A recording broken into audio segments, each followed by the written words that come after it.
Hi friends, ನಮಸ್ತೆ. Welcome to Srishti's kitchen and tips. Friends, ಇವತ್ತಿನ ದಿನ ರೆಸಿಪಿ ನಿಮಗೆ ಈಗಾಗಲೇ ಅರ್ಥ ಆಯಿತು. ಅದೇ ಮೀನಿನ ಹುಳಿ, ಮೀನು ಸಾರು. ಇವತ್ತಿನ ಸಂಡೇ ಸ್ಪೆಷಲ್ ನಾನಿಲ್ಲಿ ನಮ್ಮ ಮನೆಯಲ್ಲಿ ಮಾಡಿದ್ದೀನಿ. ನಮ್ಮನೆ ಸ್ಟೈಲಲ್ಲಿ ಒಂದು ಸರಿ ನೀವು ಮೀನು ಸಾರು ಮಾಡಿ ನೋಡಿ. ಈ ರುಚಿನ ನೀವು ಈ ಜನ್ಮದಲ್ಲೇ ಮರೆಯಲ್ಲ. ತುಂಬ ರುಚಿ ಇರುತ್ತೆ, ಮಾಡೋದು ಸಹ ತುಂಬ ಸುಲಭವಾದ ವಿಧಾನದಲ್ಲಿ. ಮೀನು ಸಾರು ಅನ್ನೋದು ಎಕ್ಸ್ಪೆಷಲಿ ಬಿಸಿ ಬಿಸಿ ತಿನ್ನೋದಕ್ಕಿಂತ ತಣ್ಣಗಾದ್ಮೇಲೆ ತಿಂದರೆ ತುಂಬ ರುಚಿಯಾಗಿರುತ್ತೆ. ಈ ರೀತಿ ರೈಸ್ಗೆ ಹಾಕ್ಬೋದು ಅಥವಾ ಮುದ್ದೆಗೆ ಹಾಕ್ಬೋದು, ತುಂಬ ರುಚಿ ಇರುತ್ತೆ ಈ ಮೀನಿನ ಸಾರು. ಹಾಗಿದ್ರೆ ಈ ಒಂದು ಮೀನು ಸಾರು ಹೇಗೆ ಮಾಡೋದಂತ ಇವತ್ತಿನ ದಿನ ವಿಡಿಯೋದಲ್ಲಿ ನೋಡೋಣ ಬನ್ನಿ. ಫ್ರೆಂಡ್ಸ್, ಈ ರೆಸಿಪಿನ ಮಾಡಲಿಕ್ಕೆ ನಾನಿಲ್ಲಿ 1.5 kg ಮೀನನ್ನು ಯೂಸ್ ಮಾಡ್ಕೊಳ್ತಿದ್ದೀನಿ. ಈಗ ಅದನ್ನು ಚೆನ್ನಾಗಿ ಕ್ಲೀನ್ ಮಾಡಿಟ್ಟು ಈ ರೀತಿಯಾಗಿ ಒಂದು ತಟ್ಟೆಗೆ ಸೇರಿಸಿದ್ದೀನಿ. ಈಗ ಈ ಕ್ಲೀನ್ ಮಾಡಿ ಇಟ್ಕೊಂಡಿರೋವಂಥ ಮೀನಿಗೆ ಒಂದು ಸ್ವಲ್ಪ ಅರಿಶಿನ ಪುಡಿ ಹಾಕ್ತಾಯಿದ್ದೀನಿ. ಒಂದು ಅರ್ಧ ಸ್ಪೂನಷ್ಟು, 1 ಸ್ಪೂನಷ್ಟು ಚಿಕ್ಕ ಸ್ಪೂನಲ್ಲಿ ಉಪ್ಪು, ಹಾಗೆಯೇ 1 ಟೇಬಲ್ ಸ್ಪೂನಷ್ಟು ಅಚ್ಚ ಖಾರದ ಪುಡಿನ ನಾನು ಈಗ ಇದಕ್ಕೆ ಸೇರಿಸ್ಕೊಳ್ತಾ ಇದ್ದೀನಿ. ಈ ರೀತಿಯಾಗಿ ಮೀನಿನ ಪೀಸಸ್ಗೆ ಉಪ್ಪು, ಖಾರದ ಪುಡಿ ಎಲ್ಲ ಹಾಕಿ ನಾವು ಈ ರೀತಿ ಚೆನ್ನಾಗಿ ಮಸಾಜ್ ಮಾಡಿ ಅದನ್ನು ಮ್ಯಾರಿನೇಟ್ ಮಾಡಿಡೋದ್ರಿಂದ ಈ ಮೀನು ಸಾರಲ್ಲಿ ಪೀಸಸ್ಗೆ ಕೆಲವೊಂದು ಸರಿ ನೀವು ಗಮನಿಸಿರ್ಬೋದು, ಉಪ್ಪು ಖಾರನೇ ಹಿಡಿದಿರೋದಿಲ್ಲ. ಈ ರೀತಿ ಮಾಡೋದ್ರಿಂದ ತುಂಬ ಟೇಸ್ಟಿಯಾಗಿರುತ್ತೆ. ಉಪ್ಪು ಖಾರ ಎಲ್ಲ ಚೆನ್ನಾಗಿ ಪೀಸಸ್ಗೆ ಹಿಡ್ದಿರುತ್ತೆ. ಈಗ ಉಪ್ಪು ಖಾರ ಎಲ್ಲ ಈ ರೀತಿ ಪೀಸಸ್ಗೆ ನಾವು ಚೆನ್ನಾಗಿ ಈ ರೀತಿ ಮಿಕ್ಸ್ ಮಾಡ್ಕೊಂಡ್ಮೇಲೆ ಈಗ ಇದನ್ನು ಲಿಡ್ ಕ್ಲೋಸ್ ಮಾಡಿಬಿಡಿ. ಅಂದರೆ ಒಂದು ಪ್ಲೇಟ್ನ ಮುಚ್ಚಿ ಇದನ್ನು ಪಕ್ಕಕ್ಕೆ ಇಟ್ಬಿಡಿ. ಈಗ ಅಷ್ಟರಲ್ಲಿ ಮಸಾಲ ರೆಡಿ ಮಾಡ್ಕೊಳ್ಳೋಣ. ಮೊದಲಿಗೆ ಇಲ್ಲಿ ಒಂದು ಬೌಲ್ ತೆಗೆದುಕೊಂಡಿದ್ದೀನಿ. ಇದಕ್ಕೆ ಹುಣಸೆ ಹಣ್ಣು ನೀವು ನೋಡ್ತಾ ಇರ್ಬೋದು, ಚಿಕ್ಕ ಒಂದು ಕಿತ್ತಲೆ ಹಣ್ಣಿನ ಗಾತ್ರದಷ್ಟು ಇದೆ ಇದು ಹುಣಸೆ ಹಣ್ಣು. ಮೀನು ಸಾರು ಅಂದ್ರೇ ಹುಣಸೆ ಹುಳಿ ಸ್ವಲ್ಪ ಜಾಸ್ತಿನೇ ಇರಬೇಕು. ಈಗ ಇದಕ್ಕೆ ಬಿಸಿ ನೀರನ್ನು ಹಾಕ್ಕೊಳ್ತಾ ಇದ್ದೀನಿ. ಇದನ್ನು ಪಕ್ಕಕ್ಕಿಡಿ, ಸ್ವಲ್ಪ ನೆನೆಲಿ ಚೆನ್ನಾಗಿ, ಆಗ ಹುಣಸೆ ಹುಳಿ ಚೆನ್ನಾಗಿ ಬರುತ್ತೆ. ಈಗ ಸಣ್ಣದೊಂದು ಮಿಕ್ಸಿ ಜಾರನ್ನು ತೆಗೆದುಕೊಳ್ಳಿ. ಇದಕ್ಕೆ ನಾನು 1 ಟೇಬಲ್ ಸ್ಪೂನಷ್ಟು ಧನಿಯಾ, 1.5 kg ಮೀನಾಗಿರೋದಕ್ಕೆ ಇಲ್ಲಿ 1.5 ಸ್ಪೂನಷ್ಟು ನಾನು ಧನಿಯಾನ ಸೇರಿಸ್ಕೊಳ್ತಿದ್ದೀನಿ.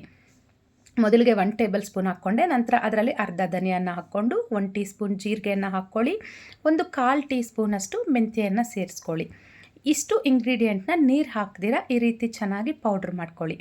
ಈಗ ಇದಕ್ಕೆ 1 ಗಡ್ಡೆ ಬೆಳ್ಳುಳ್ಳಿ, 1 ಸ್ಪೂನು ಇದಕ್ಕೆ ನಾನು ಗಸಗಸೆಯನ್ನು ನೆನೆಸಿಟ್ಟಿದ್ದೆ ಒಂದು ಅರ್ಧ ಗಂಟೆಗಳ ಕಾಲ.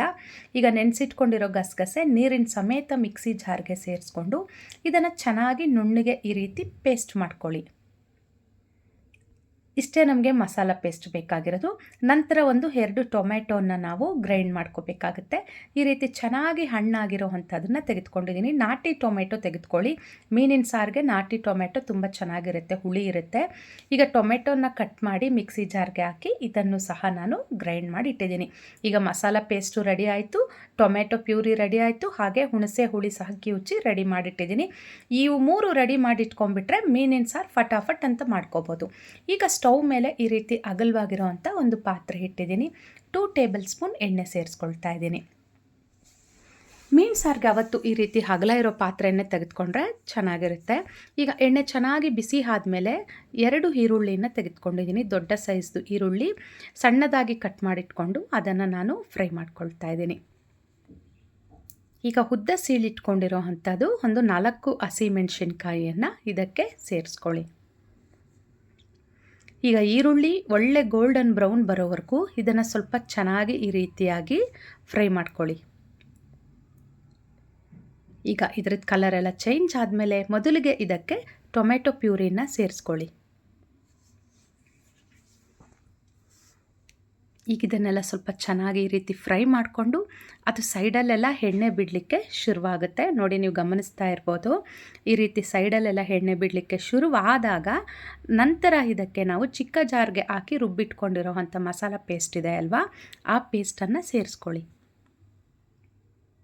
ಈಗ ಅದೇ ಮಿಕ್ಸಿ ಜಾರ್ಗೆ ಸ್ವಲ್ಪ ನೀರು ಹಾಕ್ಕೊಳ್ತಿದ್ದೀನಿ. ವಿಡಿಯೋದಲ್ಲಿ ಗಮನಿಸ್ಬೋದು ನೀವು, ಜಸ್ಟ್ ಸ್ವಲ್ಪ, ಯಾಕಂದರೆ ಮಸಾಲೆ ಎಲ್ಲ ಇರುತ್ತೆ ಹಾಗಾಗಿ. ಈಗ ಇದನ್ನೆಲ್ಲ ಸ್ವಲ್ಪ ಚೆನ್ನಾಗಿ ಅದರ ಹಸಿ ವಾಸನೆ ಹೋಗೋವರೆಗೂ ಚೆನ್ನಾಗಿ ಈ ರೀತಿಯಾಗಿ ಫ್ರೈ ಮಾಡ್ಕೊಳ್ಳಿ. ಸ್ಟವ್ ಮಧ್ಯಮ ಹುರಿಯಲ್ಲಿಟ್ಕೊಳ್ಳಿ. ಈಗ ಇದಕ್ಕೆ ಲಿಡ್ ಕ್ಲೋಸ್ ಮಾಡಿ ಒಂದು 2 ನಿಮಿಷ ಇದನ್ನು ಚೆನ್ನಾಗಿ ಹೊಂದ್ಕೊಳ್ಳೋದಕ್ಕೆ ಬಿಟ್ಬಿಡೋಣ. ಚೆನ್ನಾಗಿ ಸೆಟ್ ಆಗಿರುತ್ತೆ, ನಾವು ಹಸಿ ಧನಿಯಾ ಜೀರಿಗೆ ಎಲ್ಲ ಹಾಕಿದ್ದೀವಲ್ಲ, ಸೊ ಹಾಗಾಗಿ ಈಗ ಲಿಡ್ ಓಪನ್ ಮಾಡಿ ತೋರಿಸ್ತಿದ್ದೀನಿ ನೋಡಿ. ಈಗ ಇದಕ್ಕೆ ಖಾರಕ್ಕೆ ತಕ್ಕ ಹಾಗೆ ಖಾರದ ಪುಡಿ ನಾನಿಲ್ಲಿ 2 ಟೇಬಲ್ ಸ್ಪೂನ್ ಹಾಕ್ಕೊಳ್ತಾ ಇದ್ದೀನಿ. ಹುಣಸೆ ಹುಳಿ ಹಾಕೋದ್ರಿಂದ ಖಾರ ಏನು ಹೆಚ್ಚಾಗಿ ಅನಿಸಲ್ಲ. ಹಾಗಾಗಿ ಮೀನಿಗೆ 1 ಟೇಬಲ್ ಸ್ಪೂನ್ ಹಾಕಿದ್ದೆ, ಸಾರಿಗೆ 2 ಟೇಬಲ್ ಸ್ಪೂನ್ ಹಾಕ್ಕೊಂಡಿದ್ದೀನಿ. ರುಚಿಗೆ ತಕ್ಕಷ್ಟು ಉಪ್ಪು, ಕಲ್ಲುಪ್ಪನ್ನು ಸೇರಿಸ್ಕೊಳ್ತಾ ಇದ್ದೀನಿ. ನೀವು ಖಾರ ಇನ್ನೂ ಹೆಚ್ಚಾಗಿ ತಿನ್ನೋರು ಇನ್ನೂ ಒಂದು ಅರ್ಧ ಸ್ಪೂನಷ್ಟು ಹಾಕ್ಕೋಬೋದು. ಈಗ ಈ ಮಸಾಲ ಪೇಸ್ಟೆಲ್ಲ ಮೊದಲಿಗೆ ಈ ರೀತಿ ಚೆನ್ನಾಗಿ ಇದನ್ನೆಲ್ಲ ಮಿಕ್ಸ್ ಮಾಡ್ಕೊಳ್ಳೋಣ. ನಂತರ ಇದಕ್ಕೆ ಹುಣಸೆ ಹುಳಿಯ ರಸವನ್ನು ಸೇರಿಸ್ಕೊಳ್ಳೋಣ. ಮಸಾಲ ಪೇಸ್ಟ್ ಈ ರೀತಿ ಎಣ್ಣೆ ಬಿಡಲಿಕ್ಕೆ ಶುರುವಾದಾಗ ಆಗ ಹುಣಸೆ ಹುಳಿಯ ರಸವನ್ನು ಸೇರಿಸ್ಕೊಳ್ಳಿ. ಈಗ ಇದಕ್ಕೆ ನೀರನ್ನು ಹಾಕ್ಕೊಳ್ಳೋಣ. ನೀರು ನೋಡಿಕೊಂಡು ಹಾಕ್ಕೊಳ್ಳಿ. ನಾನಿಲ್ಲಿ ಒಂದು ಅರ್ಧ ಲೀಟ್ರಷ್ಟು ನೀರನ್ನು ಯೂಸ್ ಮಾಡ್ಕೊಳ್ತಾ ಇದ್ದೀನಿ ಅಷ್ಟೇ. ತೀರ ಗಟ್ಟಿಯಾಗೂ ಇರಬಾರ್ದು, ತೀರ ನೀರಾಗೂ ಇರಬಾರ್ದು. ನೋಡಿ, ಇದೆಲ್ಲ ಕುದಿಯೋಷ್ಟರಲ್ಲಿ ಸಾರು ಗಟ್ಟಿ ಆಗುತ್ತೆ. ಈಗ ಲಿಡ್ ಕ್ಲೋಸ್ ಮಾಡಿ ಸ್ಟವ್ ಮಧ್ಯಮ ಹುರಿಯಲ್ಲಿಟ್ಕೊಂಡು ಒಂದು 10 ರಿಂದ 15 ನಿಮಿಷಗಳ ಕಾಲ ಇದನ್ನು ನೀವು ಚೆನ್ನಾಗಿ ಕುಕ್ ಮಾಡಿಕೊಂಡ್ರೆ, ಈಗ ನೋಡಿ ಸಾರಿನ ಕನ್ಸಿಸ್ಟೆನ್ಸಿ ಅನ್ನೋದು ನೀವು ಗಮನಿಸ್ತಾ ಇರ್ಬೋದು ಎಷ್ಟು ಚೆನ್ನಾಗಿ ಬಂದಿದೆ. ನಾವು ಮೀನು ಇದಕ್ಕೆ ಹಾಕಿದ್ರೆ ಪುನಃ ಅದರಲ್ಲಿ ನೀರು ಬಿಡಲಿಕ್ಕೆ ಶುರುವಾಗುತ್ತೆ. ಸೊ ಈ ರೀತಿಯಾಗಿ ಗ್ರೇವಿ ಥಿಕ್ನೆಸ್ ಬರೋವರೆಗೂ ನೀವು ಕುಕ್ ಮಾಡ್ಕೋಬೇಕು. ಅದಕ್ಕೆ ಮೊದಲೇ ಮೀನೆಲ್ಲ ಹಾಕಲಿಕ್ಕೆ ಹೋಗಬೇಡಿ. ನೀವು ವಿಡಿಯೋದಲ್ಲಿ ಗಮನಿಸ್ತಿದ್ದೀರ ನೋಡಿ ಎಷ್ಟು ಥಿಕ್ಕಾಗಿ ಬಂದಿದೆ ಗ್ರೇವಿ ಅನ್ನೋದು. ಈಗ ಇದಕ್ಕೆ ಮೀನಿನ ಪೀಸಸ್ಸನ್ನು ಒಂದೊಂದಾಗಿಯೇ ನಿಧಾನಕ್ಕೆ ಹಾಕ್ಕೊಳ್ಳಿ. ನಾವು ಮೊದಲೇ ಪೀಸಸ್ಗೆ ಉಪ್ಪು ಖಾರ ಎಲ್ಲ ಹಾಕಿ ಚೆನ್ನಾಗಿ ಮ್ಯಾರಿನೇಟ್ ಮಾಡಿಟ್ಟಿರೋದ್ರಿಂದ ಪೀಸಸ್ಗೂ ಸಹ ಚೆನ್ನಾಗಿ ಉಪ್ಪು ಖಾರ ಎಲ್ಲ ಹಿಡಿಯುತ್ತೆ. ಮೀನಿನ ಪೀಸಸ್ ಹಾಕಿದ್ಮೇಲೆ ಇನ್ನು ಇದಕ್ಕೆ ಸೌಟ್ ಹಾಕೋ ಅವಶ್ಯಕತೆ ಇಲ್ಲ. ಸೌಟಲ್ಲಿ ಕಲಸಿದ್ರೆ ನಿಮಗೆ ಪೀಸ್ ಅನ್ನೋದೇ ಸಿಗೋದಿಲ್ಲ, ಸೌಟ್ಗೆ ಎಲ್ಲ ಚೂರು ಚೂರಾಗುತ್ತೆ. ಈ ರೀತಿ ಬಟ್ಟೆಯಲ್ಲಿ ಕಲಸಿ ಸ್ಟವ್ ಮೇಲೆ ಇಟ್ಟು ಲಿಡ್ ಕ್ಲೋಸ್ ಮಾಡಿ ಒಂದು 5 ನಿಮಿಷಗಳ ಕಾಲ ಸ್ಟವ್ ಕಡಿಮೆ ಹುರಿಯಲ್ಲಿಟ್ಕೊಂಡು ನೀವು ಕುಕ್ ಮಾಡಿಕೊಂಡ್ರೆ ಸಾಕು, ಮೀನಿನ ಸಾರು ರೆಡಿ ಆಗುತ್ತೆ. ಆಹಾ, ಘಮ ಅಂತ ಇದೆ ಇಲ್ಲಿ ನೋಡಿ. ಈ ರೀತಿ ಬಟ್ಟೆಯಲ್ಲೇ ಇಟ್ಕೊಂಡು ನೀವು ಮೀನಿನ ಸಾರನ್ನು ಕಲಿಸ್ಕೋಬೇಕು. ಬಡಿಸ್ಕೊಳ್ಳೋವಾಗ ಮಾತ್ರ ನೀವು ಪೀಸನ್ನು ತೆಗೆದುಕೋಬೇಕಷ್ಟೇ. ನಾವು ಚಿಕನ್ ಮಟನ್ಗೆಲ್ಲ ಕಲಿಸ್ತೀವಲ್ಲ, ಆ ರೀತಿ ಕಲಿಸೋ ಹಾಗಿಲ್ಲ. ಒಮ್ಮೆ ಕಲಿಸ್ಕೊಂಡು ಸ್ಟವ್ ಆಫ್ ಮಾಡ್ಕೊಳ್ಳಿ. ಈಗ ಪೂರ್ತಿ ತಣ್ಣಗಾಗೋವರೆಗೂ ಈ ರೀತಿ ಬಿಟ್ಬಿಡಿ. ಈಗ ಇದು ಪೂರ್ತಿ ತಣ್ಣಗಾಗಿದೆ. ಬೆಳಗ್ಗೆ ರೆಡಿ ಮಾಡಿದ್ರೆ ಮಧ್ಯಾಹ್ನ ಊಟಕ್ಕೆ ತಿನ್ನಬೇಕು. ಯಾಕಂದರೆ ಈ ತಣ್ಣಗಾದರೆ ಇದರ ರುಚಿ ತುಂಬ ಚೆನ್ನಾಗಿರುತ್ತೆ. ನೋಡಿ ಎಷ್ಟು ಚೆನ್ನಾಗಿ ಕಲರೆಲ್ಲ ಬಂದಿದೆ.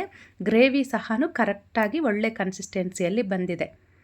ಮುದ್ದೆಗೆ ಹಾಕ್ಬೋದು, ಅನ್ನಕ್ಕೆ ಹಾಕ್ಬೋದು, ತುಂಬ ಟೇಸ್ಟಿ ಇರುತ್ತೆ. ನಾನಿಲ್ಲಿ ಅನ್ನಕ್ಕೇ ಸರ್ವ್ ಮಾಡ್ಕೊಳ್ತಾ ಇದ್ದೀನಿ. ಮೀನಿನ ಹುಳಿ ಅನ್ನೋದು ಒಳ್ಳೆ ಕಲರಲ್ಲಿ ಬಂದಿದೆ. ಪೀಸಸ್ ಸಹ ಕರೆಕ್ಟಾಗಿ ಬಂದಿದೆ, ಅಂದರೆ ಕರೆಕ್ಟಾಗಿ ಬೆಂದಿದೆ ಇಲ್ಲಿ ಪರ್ಫೆಕ್ಟಾಗಿ.